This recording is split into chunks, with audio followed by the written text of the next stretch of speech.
Now it is time for the Better Business Bureau of Central New England, and Megan MacBride is here with us. And Megan, today you wanted to talk to us a little bit about the fact that there are all of these BBB reviews that are out there.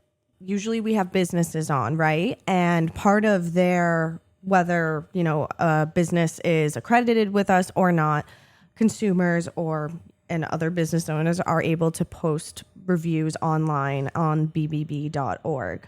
And we get a lot of questions about, are the BBB reviews similar to the Google reviews or Yelp reviews? And they're actually not. We have a whole vetting process there, which I think is just important to talk about because a lot of people don't realize that. So BBB customer reviews, they allow customers to rate their marketplace experience with businesses using a star scale.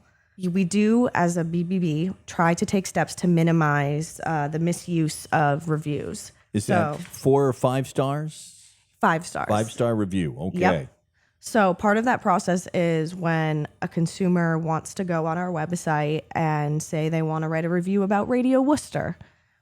We would validate their email address and phone number before they're allowed to post a review about, say, Radio Worcester.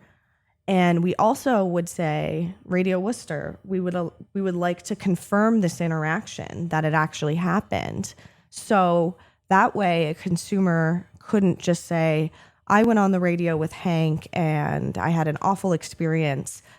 And then you would look at that review and say, well, you weren't even on the radio, so how could you say that? So that's a really important step that, say, Google reviews and Yelp reviews may not have. I don't want to speak to those platforms because I don't work there, but that is a standout with our review process, is confirming that consumer interaction. And we allow the reviewer to also submit comments on the customer review. Comments from third parties, however, are not allowed.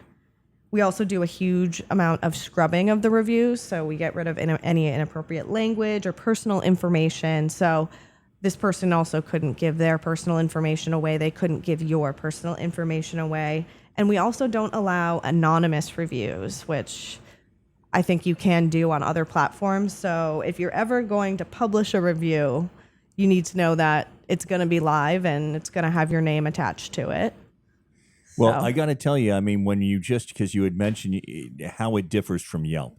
And here are all of these protections. First of all, what is it that indeed you are going to say when you are going to put your name to it? And that may cut down on the need to scrub some of the language and some other things when you're actually putting your name to it. But yes, with these Yelp reviews, I mean, sometimes you hear these horror stories about a restaurant just opened. Somebody's got some sort of personal axe to grind, has never been there, and then gets them, and then other people just start piling on, even though none of them have been there, or they feel that they read some news story or saw something or somebody's political belief or something else. So this is just these safeguards that you're taking are just so much better. Exactly, and not to mention if you go on shopping platforms and the fake reviews for products just to get people to think that this is a good product. I mean, we talk a lot about scams and things.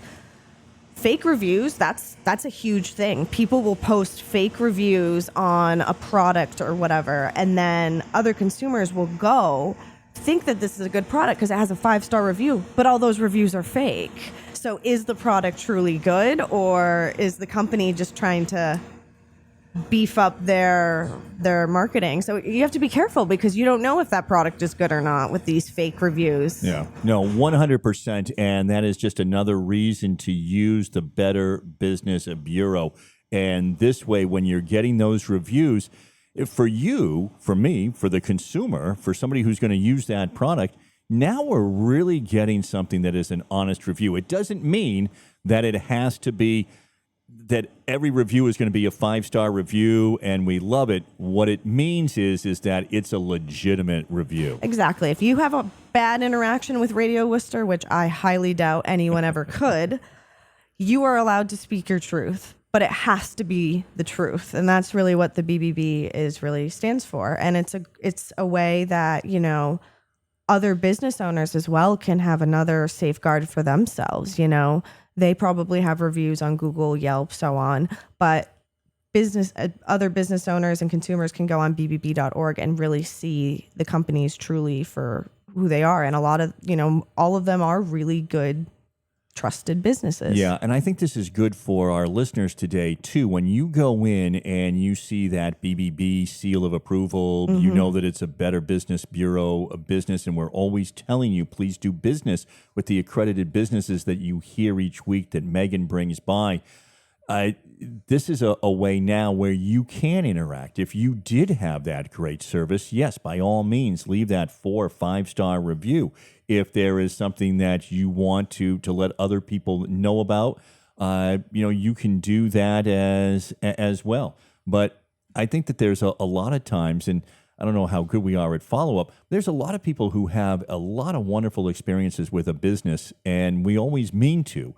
But wouldn't it be great if you go to the BBB site and leave that great review for that accredited business? And we encourage our lovely accredited businesses the same, utilize those reviews because, from a marketing perspective, I can say that it's helpful to have that boost. And it's another benefit, of being a BBB accredited business. Very, very good. Hey, what else do we need to know about, Megan, of anything that is coming up with the Better Business Bureau, other things that you are involved in? Well, we always have, we've been talking about the blog opportunity that's still live. We'd love to hear from you guys, industry experts, and that also leads into our BBB Industry Look Beyond the Seal podcast that we are now launching, which, Hank, I'm very excited to start with you. Looking forward to this. If any of you like podcasts, we'd love to have you and hear your industry expertise. And as always, you can go on bbb.org or call us at 508-755-3340. Beyond the Seal, look for it and your opportunity to be a part of it as well. bbb.org. Megan, thank you as always. Thank you.